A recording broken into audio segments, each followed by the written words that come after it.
ગોપાળાનંદ સ્વામીમાં સ્વરૂપાનંદ સ્વામી એક વખત તો પોતે મહારાજને વિનંતી કરી મહારાજ કે મહારાજ કોઈ નવો રાજા ગાદીમાં આવે ને તો પણ જૂના બંદીવાનને છોડી મૂકે. તમે તો અનંત કોટી બ્રહ્માંડના અધિપતિ પહેલી વખત આ પૃથ્વી પર આવ્યા તો શા માટે નરકમાં જીવન હેરાન થવું પડે? મહારાજને વિચાર કરી ગયો કે તમે જાઓ. અને સ્વરૂપાનંદ સ્વામી ગયા નરકની અંદર અને ત્યાં પ્રકારે સ્વામિનારાયણની ધૂન કરી નરકના કુંડમાંથી બધા જીવો બહાર આવ્યા, પકાવ થયા અને એ લોકોએ બધા છે ને ભૂમાપુરુષના લોકની અંદર ચતુર્ભુજ સ્વરૂપ ધારણ કરીને તપશ્ચર્યા કરવા ગયા. આ બાજુ એક વખત એવું પણ થયું, સ્વરૂપાનંદ સ્વામી પર જગન્નાથપુરી જતા હતા અને રસ્તાની અંદર એક કામ આપ્યું કે અજાણ્યો કોક હતો, વળી બ્રાહ્મણ એનો દીકરો મરી ગયો હતો. એના દેહને વળગીને બહુ જ પોતે વિલાપ કરતો હતો. આમને બહુ દયા આવી અને આટલું બધું પ્રીતિ એના દીકરા પ્રત્યે છે. દ્રષ્ટિ કરી તો દીકરો જીવતો થઈ ગયો, દીકરાને જીવિત કરનારા આવા બધા એ સમયની અંદર સંતો હતા. એક વખત તો વ્યાપતાનંદ સ્વામી બોટાદમાં ગયા. હમીર ખાચરની ઘોડી મરી ગઈ હતી. આપણે બહુ રડતા હતા, મારી ઘોડી બહુ પાલી હતી. એ સમય આજને હજી છોકરાને મોબાઈલ ને બાઇક વાળા હોય એમ એ સમયમાં કરવા એટલે ઘોડી બાંધી હતી. અને વ્યાપતાનંદ સ્વામીને દયા આવી. એક મચ્છર પસાર થતું પકડ્યું અને એનો જીવ ટ્રાન્સપ્લાન્ટ આમાં કર્યો, ટ્રાન્સફર. અત્યાર સુધી આપણે કદાચ ચલો હાર્ટ ટ્રાન્સપ્લાન્ટ સર્જરી સાંભળી, કદાચ બ્રેન ટ્રાન્સપ્લાન્ટ, આપણે સોલ ટ્રાન્સપ્લાન્ટ સર્જરી. એક જીવ આમાંથી ખેંચીને આમાં નાખ્યો અને પછી તો વાહ થઈ ગઈ, ખુશ થઈને પેલા બાપુ ઘોડે હરણથી ઊભી થઈ અને મહારાજની પાસે આવે વ્યાપતાનંદ સ્વામી જીંજાવદર ગામમાં. તો મહારાજ પોતાના આસન પરથી ઉતરીને કે આવો આવો, તમે તો ભગવાન થઈ ગયા, બેસો મારી ગાદીએ. ઓલા શરણીને મહારાજ મુશીનો ભગવાન તમારી કૃપાથી કર્યું. મહારાજ કે જો આપણે આ ધંધા કરવાના નથી હો, આવી રીતે મુવાને જીવતા કરશો તો કાલ મળવાની લાઈન કરશે અહીંયા બધા. અને પછી કોઈ રાજાના કુળને સાજો નહીં કરી શકો તો નાખશે જેલમાં. એના કરતા આપણે ભજન કરવાનું અને લોકોને સાંખ્યની વાતો કરવાની. એ મળના જળના સંસાર છે, મૃત્યુ તો એક દિવસ આવવાનું જ છે. ભગવાન સાંઈના સંતો સમર્થ હતા પણ કોઈ દિવસ ભગવાનને એનો ભાર નહોતો. મહારાજ એ લોકોને કહેતા તમારું વર્તન એવું કરો ને, વર્તન વાપો કરશે. અને ખરેખર એવું હતું કે જ્યારે પરમ ચૈતન્ય સ્વામીનું વર્તન જોઈને કુશળપુર પાને સત્સંગ થયો. અરે નિર્માણાનંદ સ્વામી કરી પહેલા તો હોથીઓ પટકર કરી નતા, કુંડળ ગામના હોથીઓ પટકર. અને એક આક્રોધી સ્વભાવના. એક વખત શિયાળાની કડકડતી રાત્રિ ઠંડીમાં અડધી રાતે લઘુ લાગી ગયો એટલે ખાટલામાંથી ઊભા થઈને આંખો બંધ કરી લઘુ કરવા જતા. આપણે ત્યારે રાત્રે લઘુ લાગે તો આંખો બંધ કરીને ચાલે. આંખમાં જે મજા આવતી ઊંઘની ચાસું ખાવતું હોય એ છૂટી ન જાય, નહીં તો પાછું રિકવર થતા વાર લાગે. અને આપણું ઘર તો થોડું લાંબુ થોડું હોય, નાનું એવું હોય એટલે ખબર જ હોય પેડલ આમ વધો પછી રાઈટ ટર્ન 10 મિનિટ આમ, લેફ્ટ ટર્ન રાઈટ ટર્ન કરી લઘુ કરીને પચાવી હોઈ જાય. આંખો બંધ કરીને ચાલે બધું ઘણા સિસ્ટમેટિકલી રોબોટની જેમ.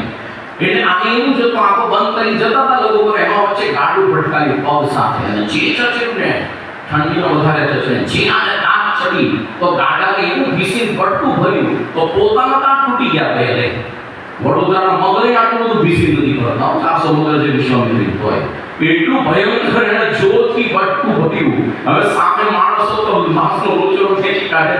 હવે આપણને સત્સંગમાં રખાઈ ગયું, ગમે ત્યાં ભટકા ભરે ખીજાય તો માણસનો રોચો ખેંચી કાઢે.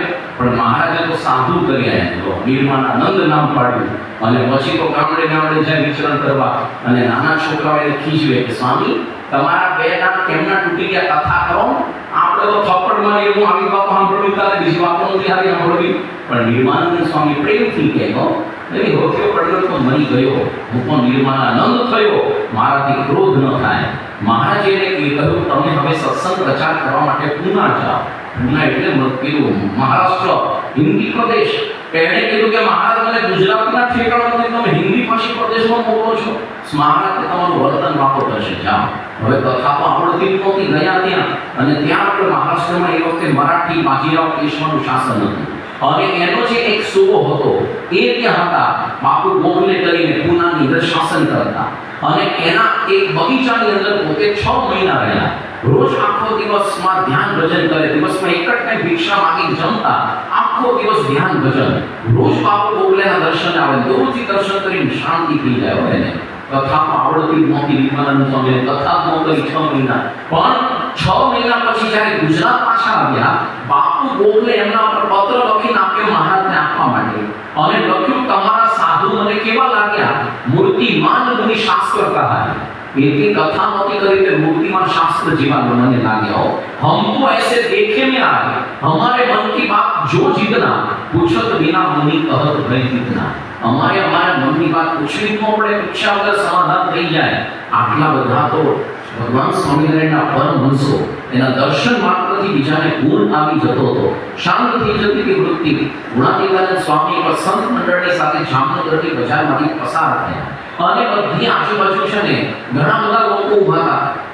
સંતોને નિયમ મુજબ નીચી મોટી રાખી માળા ફેરવતા ચાલતા હતા અને આજુબાજુ છે ને જામનગરની સ્ત્રીઓ બધી ચર્ચા કરતી હતી કે આ મારા એક જીવના સરસ જોપાપડી સ્વામીના મુંડિયા કેવા છે જોઈએ એમ, અને ચર્ચા કરતી હતી આ ખરેખર ભગવાનના સાધુ લાગે છો, આ આપણા સાધુ નથી।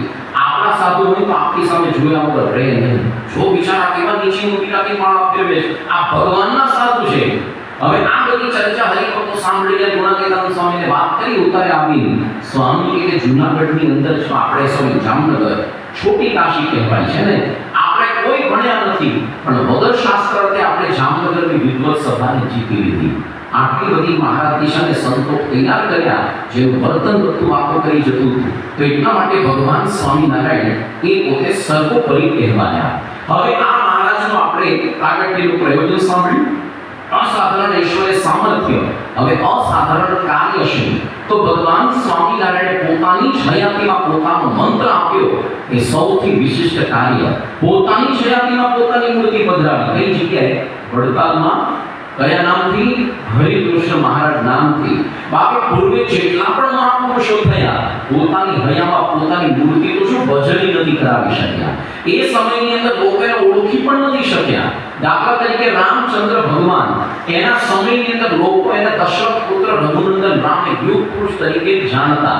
તમે વાલ્મીકી રામાયણ વાંચો તો કોઈ જગ્યાએ ભગવાનનો ઉલ્લેખ જ નથી। એક દશરથ પુત્ર રામ, એક મહાપુરુષના ચરિત્રો, એક નવલકથાનું પાત્ર એના જેવું છે। આ કાલ્પનિક એવું નથી, તો સાચું જ, પણ ભગવાનનો ઉલ્લેખ જ નથી। વર્ષો સુધી લોકો એને મહાપુરુષ કે યુગ પુરુષ તરીકે ઓળખી શક્યા। જ્યારે 15મી સદીમાં તુલસીદાસે રામચરિતમાનસ લખ્યું, ભક્તિ ભાવપૂર્વક ભગવાન તરીકે વર્ણવ્યા, પછી લોકોને આસ્થા બેઠી, બરાબર ભગવાન જેવું લાગે છે કરવું। આટલા વર્ષો લાગ્યા ભગવાન પર સેટ થવામાં। કૃષ્ણ ભગવાન પણ જ્યારે હયાત હતા લોકો એને ચમત્કારી બાળક જ સમજતા હતા। ગર્ગાચાર્ય સૌથી પહેલા ગોપીઓને કહ્યું એ વખતે મનાણું નહીં કંઈ, અને એ સમયમાં કૃષ્ણ ભગવાનના સમયમાં ફક્ત 13.5 હરિભક્તો ગણાતા, 13 આખા નકરો અડધામ ગણાતા, કારણ કે સેવંતક મણી વખતે ખોટું બોલ્યા હતા। અને પછી કૃષ્ણ ભગવાનના ધામ ગમનની ચોથી પેઢીમાં વજ્ર નામ કરીને થયા, જેણે વૃંદાવનમાં પહેલું મંદિર કૃષ્ણ ભગવાનનું કર્યું અને